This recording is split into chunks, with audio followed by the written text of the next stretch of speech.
ચલો વિદ્યાર્થી મિત્રો, સ્વાધ્યાય 3.3 ની અંદર દાખલા નંબર 2 ની અંદર ચોથું બેટા લોપની રીતે ઉકેલ મેળવો. મીનાએ રૂપિયા 2000 ઉપાડવા બેંકમાં ગઈ હતી. તેણે કેશિયર એટલે ક્લાર્કને કહ્યું હતું કે મને માત્ર રૂપિયા 50 ની અને રૂપિયા 100 ની નોટો જ જોઈએ છે, મારે એટલી જ નોટો જોઈએ છે. મીનાએ કુલ 25 નોટો મળી હતી. મીનાને બેંકમાંથી 25 નોટો જ મળી, તો તેણે 50 રૂપિયાની ને 100 રૂપિયાની પ્રત્યેક નોટોની સંખ્યા આપણે જોઈએ કે ભાઈ 50 વાળી કેટલી મેળવી અને 100 વાળી કેટલી મેળવી. હવે ટોટલ 2000 રૂપિયા બેંકમાં ઉપાડવાના છે, એટલે આ પણ યાદ રાખજો. તો પેલા આપણે ધારણા શું કરશું? ધારો કે મીનાને બેંકમાંથી રૂપિયા 50 ની એક્સ નોટ અને રૂપિયા 100 ની વાય નોટ મળી હશે. બધા ધારણો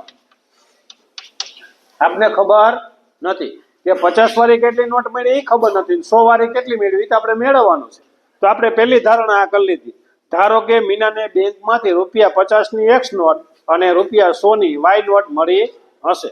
તો પેલું સમીકરણ જો અહીંયા છે, મીનાને કુલ 25 નોટો જ મળે, તો x વત્તા y બરાબર 25 નોટ.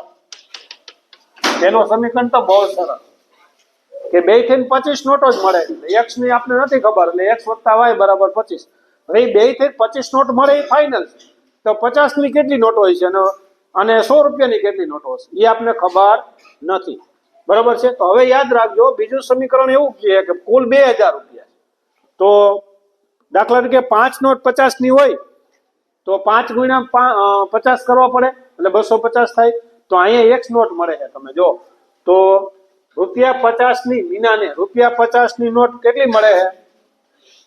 રૂપિયા 50 ની નોટ એટલે કે 50 ગુણ્યા x બરાબર 50 અને રૂપિયા 100 ની નોટ આપણે ધારણા કરી ને 100 ગુણ્યા y બરાબર 100y અને કુલ રૂપિયા કેટલા મળે છે?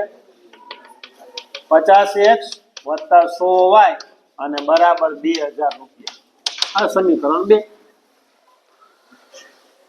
આમાંથી તમે કોમન લેવું હોય તો તમે લઈ શકો, અથવા સમીકરણ 1 આપ્યું, સમીકરણ 2 છે તે લખી લો. ચલો હવે સમીકરણ 1 મળ્યું x વત્તા y બરાબર 25 અને બીજું સમીકરણ મળ્યું મિત્રો આપણે 50x વત્તા 100y બરાબર 2000. અહીં લખી લઈએ આપણે બીજું x વત્તા y બરાબર 25 સમીકરણ 1 અને સમીકરણ બીજું મળ્યું 50x વત્તા 100y અને બરાબર 2000. હવે ગમે એને એકને આમાં કરતા બનાવું અને અથવા આમાં 50 કોમન નીકળે મિત્રો, તો સરળ થઈ જાય. આપણે 50 તમે કોમન લઈ લ્યો એટલે એકદમ સરળ થઈ જાય. ચાલો આપણે પહેલું લખી નાખીએ અને બીજામાંથી હું બીજામાંથી કોમન લઈ લઉં 50. આમાંથી 50 હું કોમન લઈ લઉં તો શું મળશે? x વત્તા 2y બરાબર આનો 50 આમાંથી કટ કેટલા મળશે? 4 પંચા 20 એટલે કે 40 મળશે. કેટલા મળશે? 40. તો આ સમીકરણ ટૂંકું થઈ ગયું મિત્રો. જો હવે આ તમને થશે આ ગુણાકારમાં છે ક્યાં જાય? 0 ના ભાગાકાર, કારણ કે આ માઇનસ આ બાજુ લ્યો તો બરાબર 0 થઈ જાય, તો 0 ના ભાગાકારમાં જશે. તો આ સમીકરણ 2 થઈ ગયું. પેલું સમીકરણ લખો x વત્તા y બરાબર 25. બીજું સમીકરણ લખો x વત્તા 2y. આ એકદમ સરળ થઈ ગયું મિત્રો. હવે 1 અને 2 નામ આપી ગયા. હવે સીધું માઇનસ જ આપી દો, માઇનસ માઇનસ માઇનસ, કારણ કે ચલ સમાન છે. ઉડી ગયું. આ 2y માંથી 1y જાય તો માઇનસ y, આ જાય તો માઇનસ 15. માઇનસ બે જગ્યાએ માઇનસ માઇનસ એટલે પ્લસ, તેથી y બરાબર 15. સમીકરણ 1 માં y બરાબર 15